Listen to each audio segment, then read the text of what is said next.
pisanan ng mga broadcaster ng Pilipinas.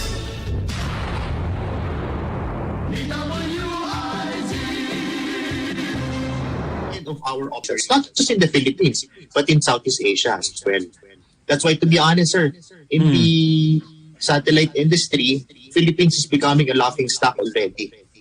Because here comes a country wherein has the same demographical reference like Indonesia, and yet it's excluding the newest available technology that the country is be able to use. But what's interesting is, if I may jump in, go ahead, Nathan.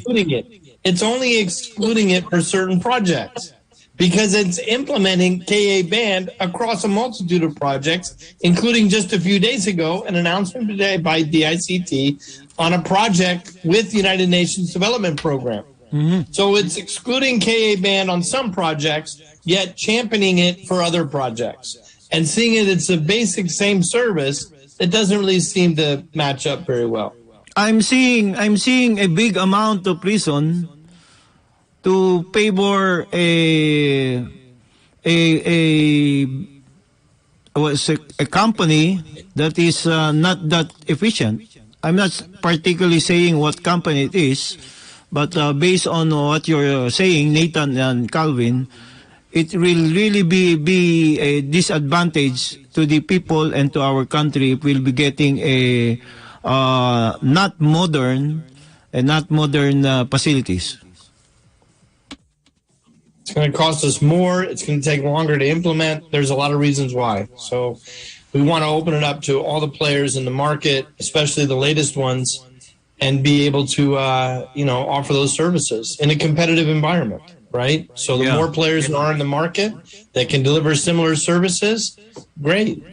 It's better for the government, better for the Filipino. So I'm all for it. I would hate to see, with all the hype around Starlink, that there would be TORs written that don't allow the low-flying satellites now to offer bandwidth. Like, what are we talking about? We want to get all the players in the market and allow them to compete, and hopefully that drives down the costs and improves the service levels.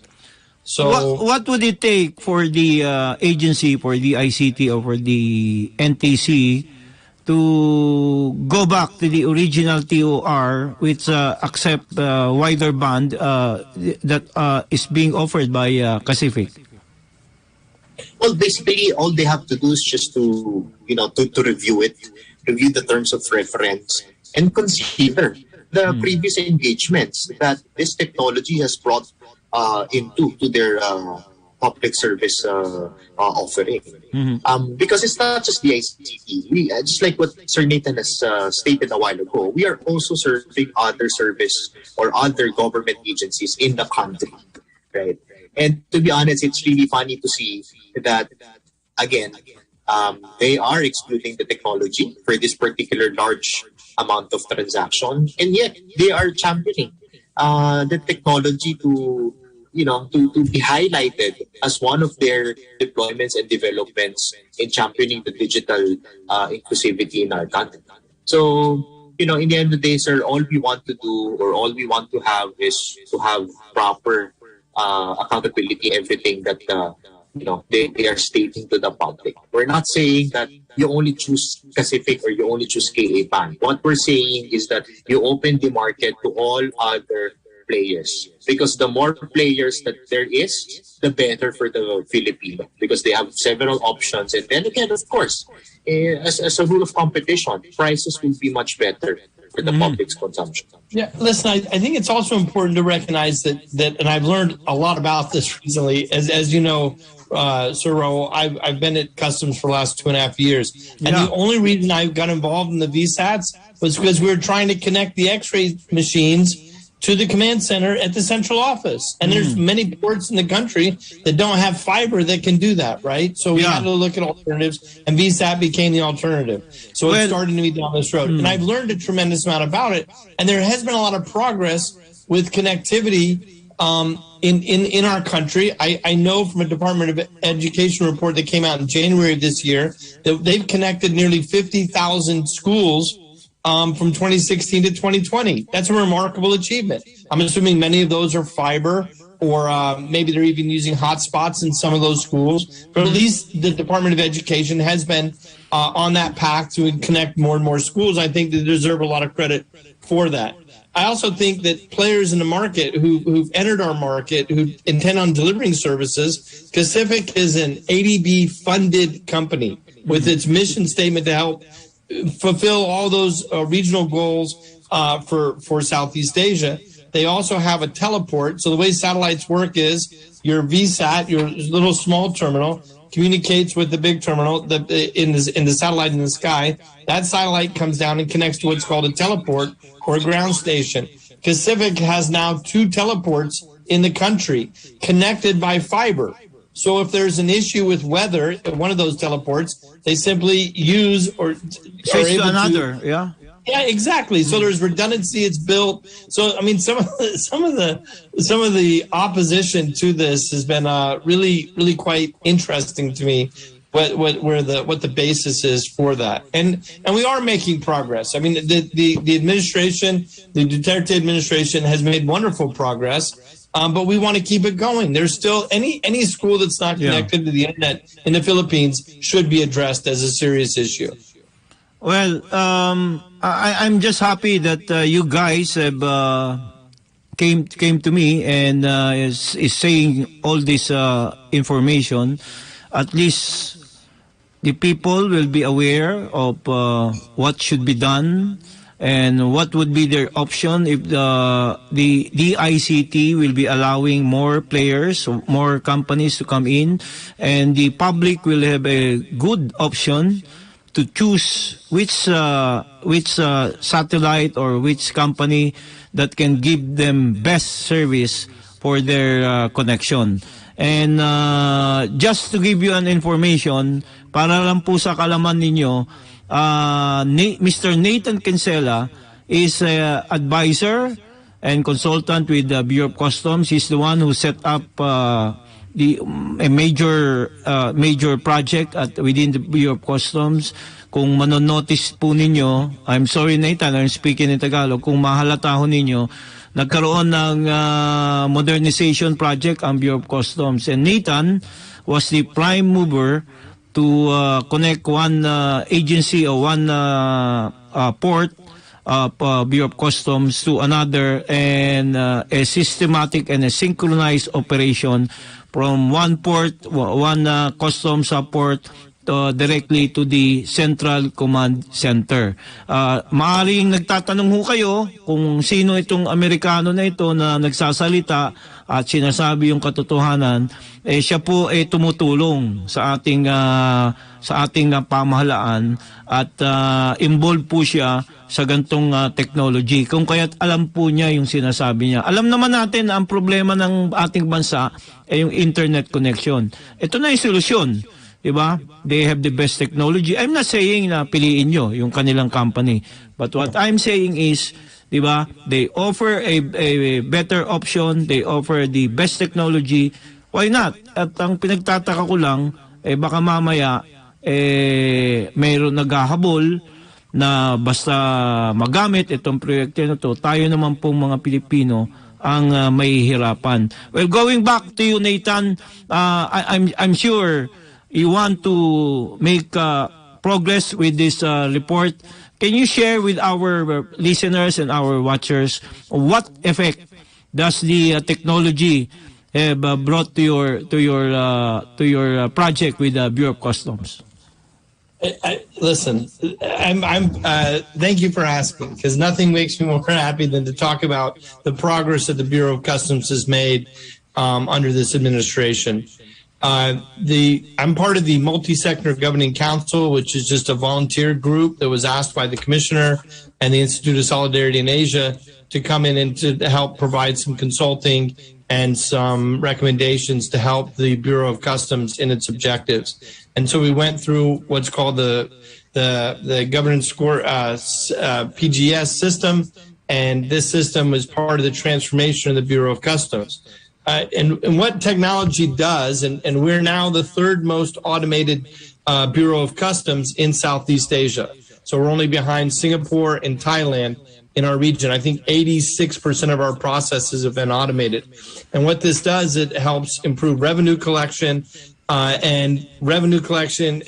border security, trade facilitation, and technology helps us speed all of that up.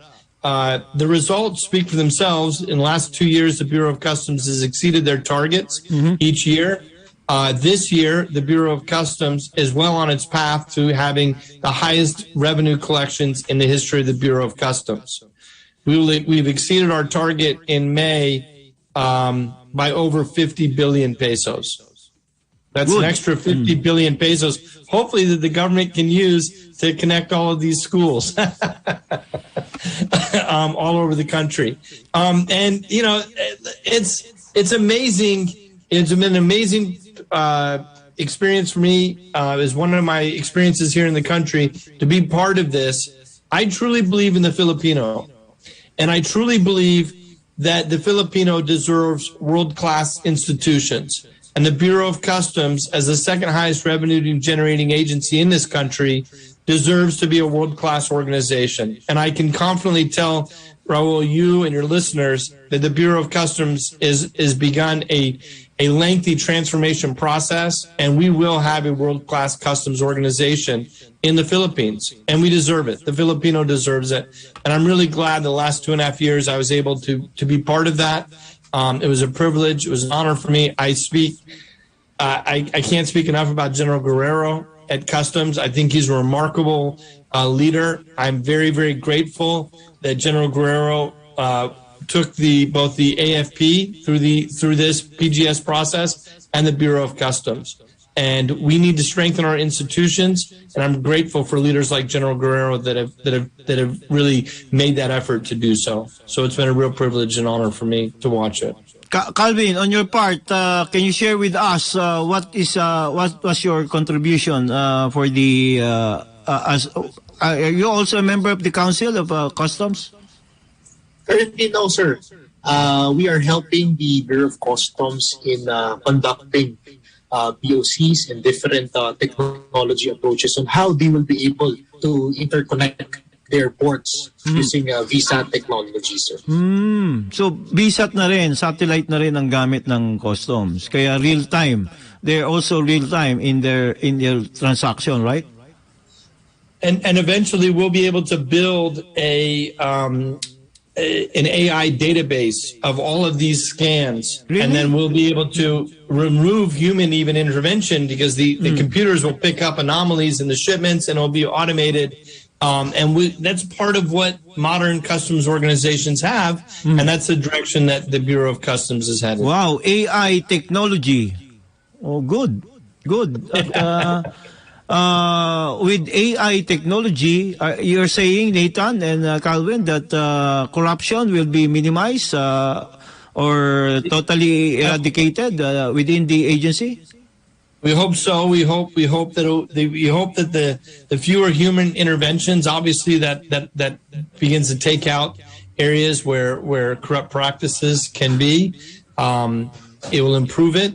Obviously, there's a lot of things that we need to do in our institutions to eliminate and minimize corruption. I think strengthening the institutions is in every way possible. Technology, manpower, everything that we can do to help improve it. On the part of Calvin? Well, definitely, sir. I mean, the more technology inclusion that we have in all of our processes, the better for all of us, the better for any agency or any institution, because it fastens all of the transactions, it betters all of the transactions. Again, this is all for the benefit of the public.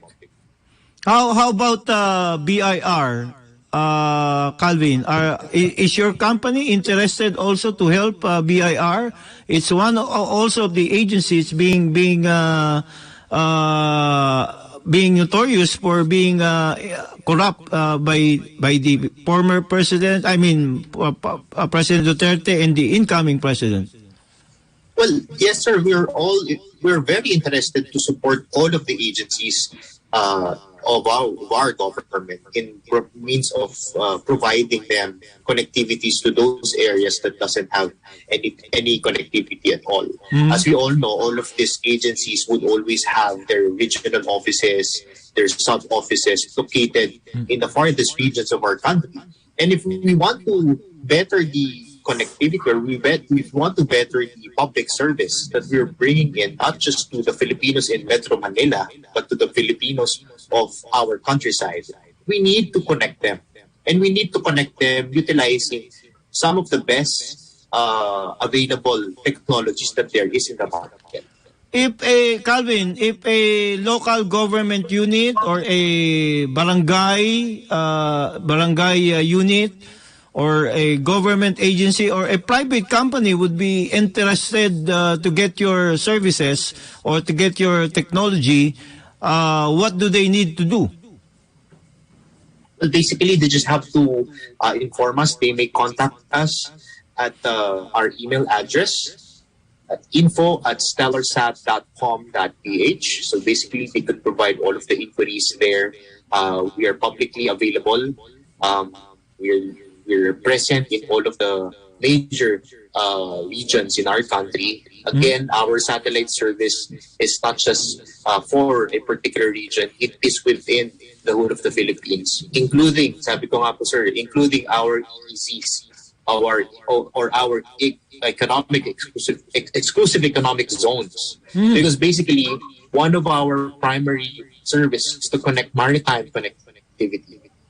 So those are the areas also of our expertise as well, Sir Raul. Meron akong, I have a friend at what you call this, exclusive economic zone at Laguna, I think, no? And he's one of the big corporation that operates within that economic zone. And he has most number. I think we'll have to meet him some other day. And they just won one seat in the last election for the party list that they represent. I think we'll have business with that, and that would be a great adaptation of your technology. And don't go away, guys. I'll just give a sponsors break. At oras po natin, 29 na minuto makalipas ang 2:00 ng tanghali. Usapang Senado. Patuloy na naglilingkod sa bayan. Mas todong pagbabalita. Mas todong pagseserbisyo publiko. Ito ang DWIZ 882. Mas todong lakas. Mas pinakinggan ng buong bansa. Ngayong pandemya, alagaan ang kalusugan. Uminom ng 8 hanggang 12 baso ng tubig at regular na mag-ehersisyo. Huwag kalimutang magsuot ng face mask at face shield kung lalabas. At ipatupad ang 1 hanggang 2 metrong distancing. Isang paalala mula sa MX3. Be extraordinary with MX3.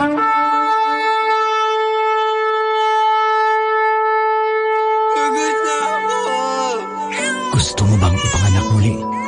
Paano ba naman ako ipapanganak muli? Ang sinumang tumanggap sa kanya ay binigyan niya ng karapatang maging anak ng Diyos. John 1:12, God is calling you. Isang tawag mula sa MX3, ang tagapaghatid ng magandang balita. DWIZ 882. Sa komentaryo, numero 1, Karambola.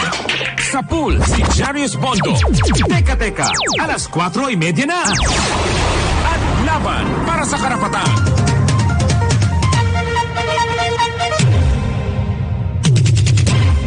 Sa eternal plans, you're in better hands.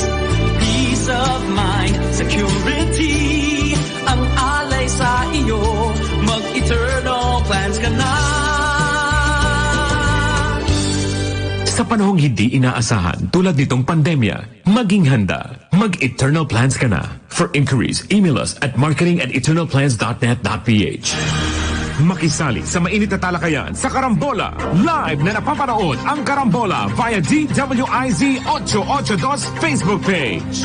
Maaari ninyong ipadala ang inyong mga komento, opinion sa aming mga text line o tumawag sa aming hotline 470-1750-54. Karambola Nationwide. DWIZ. Usapang Senado kasama si Celi Ortega Bueno.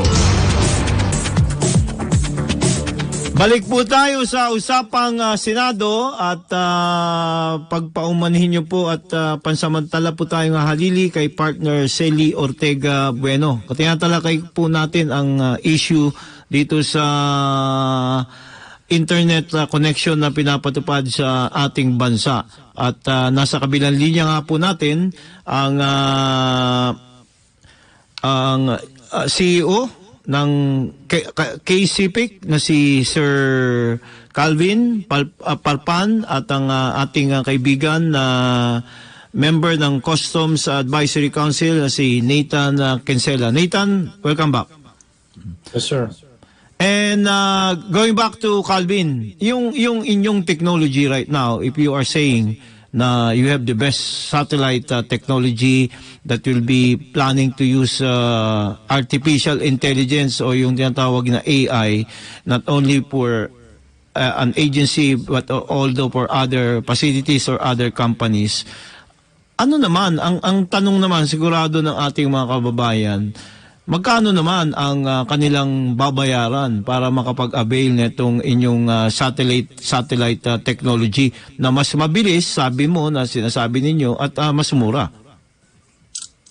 Well, basically, in terms of the satellite industry, we can say that the offerings of Pacific in the market is the cheapest among other players. Okay, because the reason why it's cheapest is because we offer much faster or much higher bandwidth capacity or allocation for the market. So again, the offerings is actually based on whatever type of use case they would like this particular technology to be used or to have. In fact, sir, just to give you an information, satellite broadband technology is used actually not just as a secondary secondary internet service option, but also as a primary service option as well. Even if a particular enterprise is connected via fiber, gumagamit pa rin po sila ng satellite dahil precisely satellite is like generator.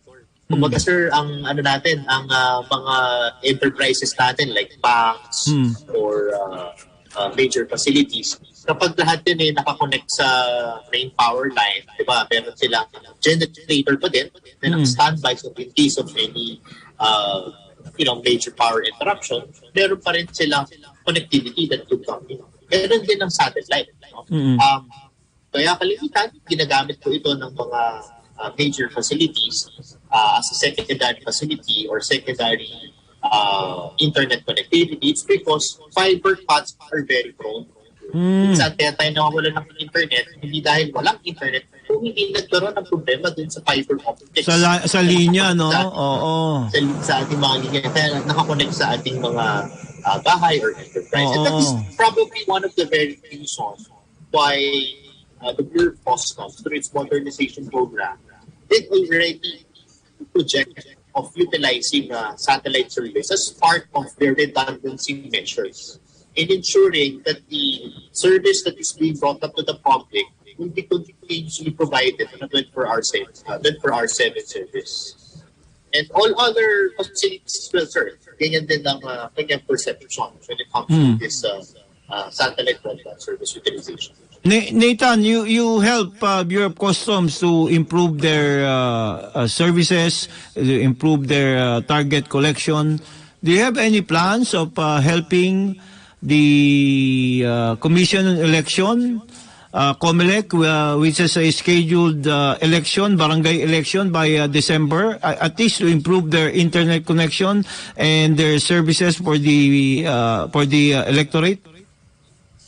Well, I was asked to help with the Multi-Sector Governing Council of the Bureau of Customs. If I'm invited to participate and help out anywhere I can, I'm more than glad to. I'm very, very grateful for my experience here in the Philippines, and I really enjoyed being part of the Multi-Sector Governing Council of the Bureau of Customs. It provided, at least for me, a way to give back to a country that has been very generous to me, and I felt, just a way to give back. So if I'm invited to participate in any projects during the next administration, or of course I'll make myself available and be glad to help out in any way that I can. I'm sure many of our watchers and listeners right now would like to ask, why are you helping the Philippines? Why are you helping the Filipinos? I love the Philippines. The Philippines have been very good to me. I was very fortunate back in 2003 when we first came here to be very successful with our call center operations. We're able to build offices all over the country. We're one of the first call centers that left Metro Manila. We had the first operations in Cagayan de Oro. We had first operations in Lanao del Norte. We opened up all over the country, and it gave me a chance to explore many parts of the Philippines, and every part I liked. I really enjoyed visiting all over the country, and it's just a wonderful country, and it's been very, very good to me. And so if I was asked to serve and to be able to give back in any small way, then I look for those opportunities throughout my time here in the Philippines. So this is just one of those times. Thank you, Nathan. Calvin, marami kang proyekto. You have, I know, you have several projects, big project. Why do you insist that your technology should be adopted? I mean, all the technology should be adopted by DICT. Well, basically, sir, again, just like Sir Nathan, we want to express that kind of love for us in a lot of our fellow Filipinos. We want them to experience what other countries or what other nations are already experiencing with the kind of service that we are providing, again, in 25 countries in Southeast Asia. It is to be honest, it's very heartbreaking for us to know and to see that our very own country is the very main, reason why we are able to be allowed to have this kind of service in our country, in our fellow Philippines. Yung bang company ninyo are also involved? Do you also have services offered in Hong Kong and Singapore? Calvin? Basically, sir, those countries like Singapore, they have their own satellites. So their countries, their nations, like Malaysia, they have their own satellites that is owned by their government. By the government. By their government. Which would be something we should consider ourselves as to joint venture with a company. Satellites are launched. It's not like we can just launch a satellite tomorrow. There's lots available in space, and so right now we would have to partner with someone who's launching one. But that's something that I think the national government should consider in the future. It's interesting. I believe that I saw the numbers when I was in Singapore recently, but our satellites are really quite small in comparison to what Indonesia, for example, is preparing for. We're looking at things in less than 10 gigabits. They're looking at 300 gigabits because they know what's going to be happening in the future, and so they're really getting much further ahead and planning much further ahead, it seems, than we are right now. So, Philippine government should take serious action in putting up our own satellite. And consider it. Otherwise, we will be left behind. We are going to be left behind. There's no doubt about it. It is as important as electricity is to development of a nation. There's no doubt about it. The internet will be of equal or greater importance in the development of any country in the world. Because when I'm in Singapore or when I'm in Hong Kong, I can use my phone. I can use my internet anywhere, even under the train. While the train is moving, That's how good the internet service and how good the signal of their cell phones are working. I hope the government will also plan to launch our own satellite to at least be at par with other Asian countries. Are you planning to launch also, Nathan or Calvin? Actually, the good news, sir, just to inform you, Pacific is about to launch its second satellite. Really? 2024. Yes, sir. It will then again be serving more capacity, available capacity to be served in Southeast Asia. So that particular satellite will be in a new, much higher band. When will be the new satellite of StellarSat be launched? Well, basically, sir, we don't have any intention of launching StellarSat satellite. Our intention is to, again, propagate the service of Pacific in the country as much as what we are doing right now. And that is the very reason why we are very, very passionate, and we are very strong in our manifestations about, the things that has been happening in our country right now, specifically, crafted by certain agencies and all. Because, again, the goal is really to provide and to expand the opportunity and the connectivity to the farthest areas of our country. Because precisely, sir, it's like what we're doing right now, your segment in DWIZ is not just being heard in radio, but it's also being broadcast on YouTube and Facebook. Yeah. Right? Imagine, You're sir, also being watched at. Can you put down the channel? We are also under test broadcast under channel 23. And we are also available digital TV devices like ABS-CBN TV Plus, GMA Afford the Box, Sulit TV, and other digital TV receivers. You're being watched right now.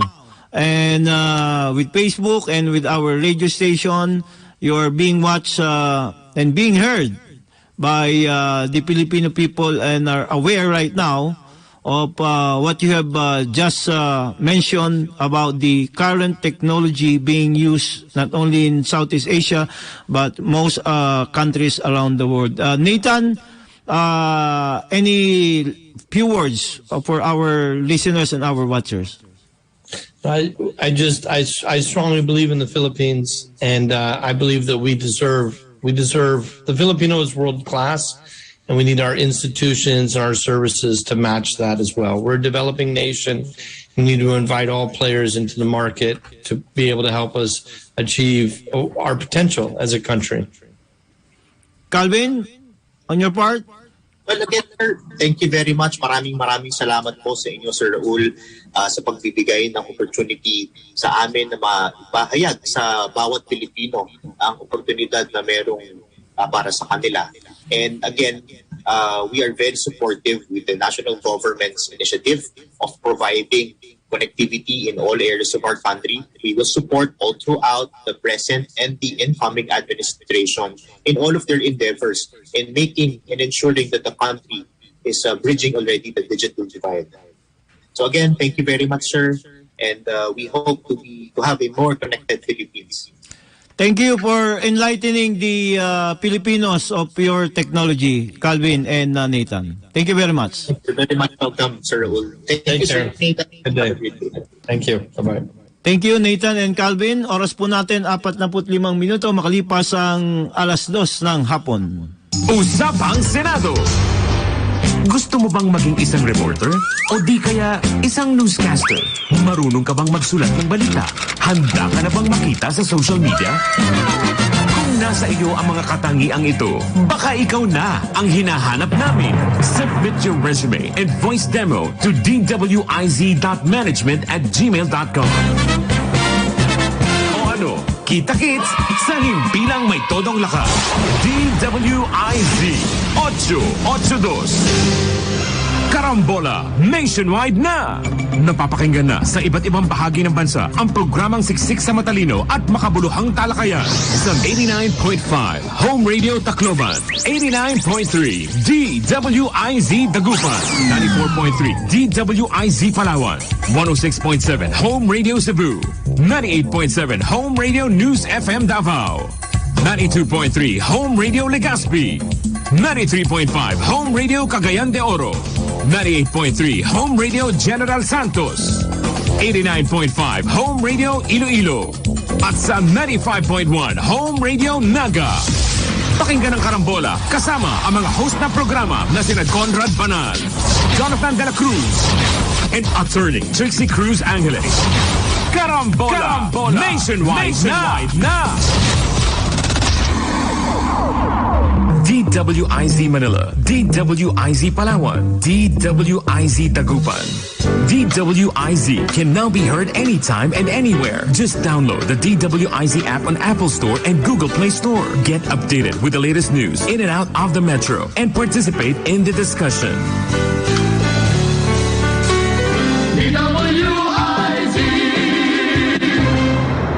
Usapang Senado kasama si Celi Ortega Bueno. Balik po tayo mga kaibigan sa Usapang Senado sa ngalan nga po ng aking partner na si Celi Ortega Bueno. Katetext nga lang, nagpapasalamat Alam mo partner madali lang naman kami, espasol lang, no? At saka lansones galing ng ng Laguna. May lansones na ba? Wala pa. Wala pa. Meron kasi si Celi kasi, meron siyang farm. Ang laki ng farm niya. 20 hektarya. Ano pa lang yun, lansones pa lang yun. Wala pa yung mga baka. Ganyan ka big time ang aking partner na si Celi Bueno. Anyway, partner, enjoy ka dyan. At death anniversary ng kanyang inanay dyan sa Laguna, sa Nagkarlan, if I'm not mistaken. At happy listening po sa inyong lahat dyan. At ngayon po ay June 11. Tomorrow is 124th Independence celebration ng ating bansa. Kanina nga po, sinabi ni Police Major General Val De Leon na handang-handa na ang kapulisan in coordination with the local government units sa iba't ibang lugar na magkakaroon ng pagdiriwang ng ating araw ng kasarinlan. May Maynila, may San Juan, mayroong Davao, may Cavite, ang dami. Merong sa Bulacan, at maging yung kanilang paghahanda ng PNP ni Police Major General Valeriano De Leon sa oath-taking ng ating incoming president na si Bongbong Marcos ay nakahanda na rin. At patuloy yung kanilang koordinasyon sa Presidential Security Group at sa lahat po ng mga VIP, mga dignitaries na darating. Kung kaya't ang pakiusap po ng ating mga kapulisan on June 30, doon po sa oath-taking dyan po sa National Museum, maghihigpit po sila. No? Bago pa lang mag-June 30, maghihigpit po sila sa paligid ng National Museum as a security precautionary measure. So kung kayo ho ay hindi naman kasama dun sa naimbitahan, live naman po yan, mapapanood nyo dito sa aming himpilan, sa aming test broadcast sa Free TV Channel 23, at mapapanood din po yan sa digital devices ng ABS-CBN, TV Plus, ang GMA Upper the Box, ang Sulit TV at iba pang mga digital TV receiver. No, ilagay nyo lang po, i-scan nyo lang yung inyong television, makikita nyo po yung test broadcast ng DWIZ high definition TV, at mapapanood nyo na live yung seremonyas ng oath-taking ni incoming President Ferdinand Bongbong Marcos. Huwag na kayo pumunta doon dahil mahigpit ang seguridad, at ang kapulisan, ang Presidential Security Group ay dilimitahan yung tao as observation na rin sa health protocol, at magkakaroon ng mga choke points sa paligid. So I assume yung harapan ng National Museum, yung harapan ng Manila City Hall, magkatalikuran lang yan eh. So magkakaroon ng rerouting dyan. So kung kayo ay wala rin lang lakad ng June 30, that is a Thursday, ay iwasan nyo na po yung paligid ng National Museum. At nasa sentro yan. Kung magpupunta kayo ng Intramuros, kung walang activity, napaka-traffic dyan sa lugar na yan, lalo na kung may activity. So ang traffic niya, naabot yan hanggang lampas, hanggang Chinatown, hanggang sa may Ross Boulevard. Kung kaya't iwasan nyo po yung National Museum area on the day ng oath-taking on June 30. Hindi ko natalakay pala kanina yung issue naman dyan sa airport. May nag-text sa akin. Ang sabi, pwede nyo bang talakayin yung basahin natin, ha? Pinate-text ko kanina hindi naman siya nag-reply. Ang sabi niya, good PM, Sir Raul Esperas, pwede bang tumawag sa program mo para ireklamo ang hindi pagbigay ng mid-year bonus na 1-month salary. Hindi raw nabigay yung mid-year bonus. Well, anyway, 11 pa lang naman, kapag natapos na yung June 30 at hindi pa rin naibigay, hindi na mid-year ang tawag dyan. Diba? Third quarter na. Diba? Kasi mid-year nga baka naman may dahilan kung bakit hindi na ibigay yung mid-year bonus ng mga empleyado dyan sa ating paliparan. Tatanungin ko si Connie, si Ma'am Connie, tatanungin ko si GM, pero ang info ko mukhang wala pang movement doon sa na yan. Pati yung nyo, yung ano bang pangalan nito? Amicola ba yun? Nasa korte pa nasa korte pa yung iniintay yung desisyon ng Supreme Court. Pero nung araw, sinabi naman sa akin ni GM, nung araw, even that was 3 years ago, ang sabi sa akin, doon sa Amicola, kapag meron ng desisyon ang korte na ibigay yung Amicola ninyo dyan sa airport, yung mga empleyado dyan sa airport, ibibigay naman daw at may pera naman daw. I just don't know kung ano nangyari dito sa mid-year bonus na 1 month salary dyan sa ating mga kaibigan dyan sa Ninoy Aquino International Airport. O ano pa bang balita sa ating paliparan? The other week, nagkaroon ng issue na meron naglabas na isang website, sinasabi na yung business class traveler daw pangit sa ating paliparan. Pina-verify ko. Meron bang nag-research na sino mang writer o sino mang website kung bakit sinasabi na business class traveler pangit sa ating paliparan? Ang sabi sa akin ng Airport Authority at ang CAAP mismo, maging ang MIAA, wala ho. Meron bang humingi ng passes para mag-ikot sa ating mga airport, para makita yung mga business class lounge ng iba't ibang airline at yung mga private business class lounge dyan sa ating paliparan? Wala rin daw. So, ibig sabihin, yung nagsulat, yung nagkalat ng balita na yon, kung hindi bobo, engot, di ba?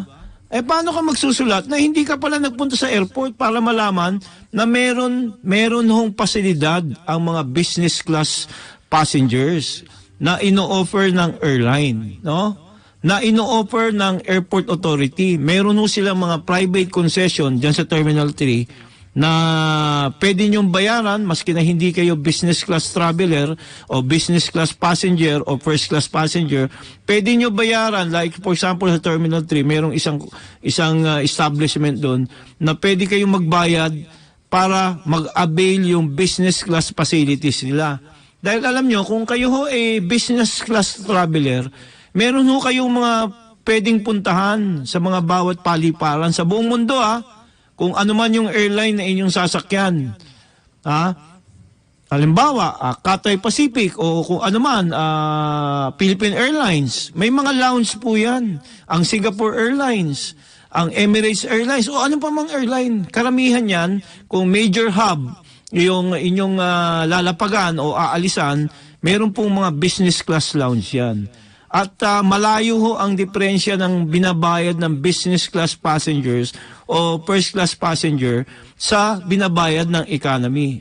Alam niyo ba ang tax na binabayaran ng economy, yung travel tax? 1,620 kada isang tao.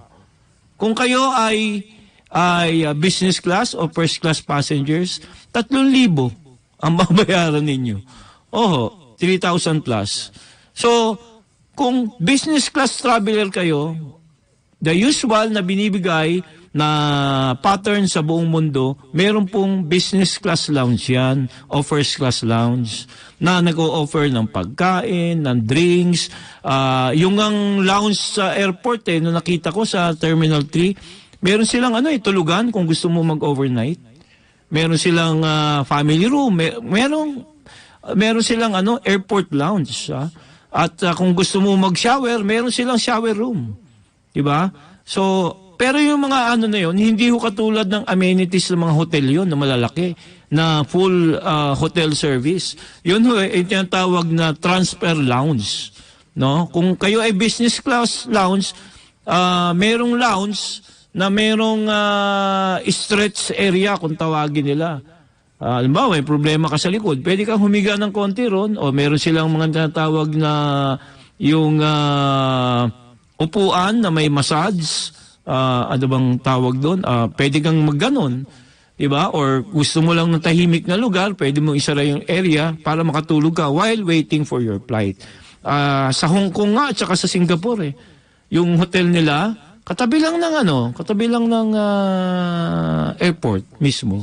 Sa Singapore Airport, sasakay ka lang ng monorail, ng monotrain. Sa Hong Kong naman, meron din silang airport hotel. Pero, ang ganda naman ng transport system nila. Hindi katulad ng transport system natin dito. Nakita nyo ba yung sa Commonwealth at saka sa Monumento at saka sa Baclaran, nagtatakbuhan yung mga tao? Paano itong DOTR? Tinanggal ninyo yung mga servisyo ng mga jeep. Wala naman kayo pinalit na alternatibo. Diba? Yung binigyan nyo ng mga e-jeep, yung mga electronic jeep, konti. Paano yan? Bumalik na. Minsan kayo dyan sa porket mapapalitan na kayo dyan sa DOTR, pinababayaan nyo na yung ating mga kababayan. So, sana po, konting isip, hindi yung puro pera lang ang pinag-iisipan nyo dyan sa DOTR, dahil kawawa ho ang ating taong bayan sa kanilang paglalakbay, lalong-lalo na kapag rush hour dito sa Kalakang, Maynila. So hanggang sa susunod pong Sabado, patuloy po kayong mantabay sa mga programa sa aming pong himpilan. Sa ngalan po ng aking partner na si Celi Ortega Bueno, ito po inyong lingkod Raul Esperas, bumabati na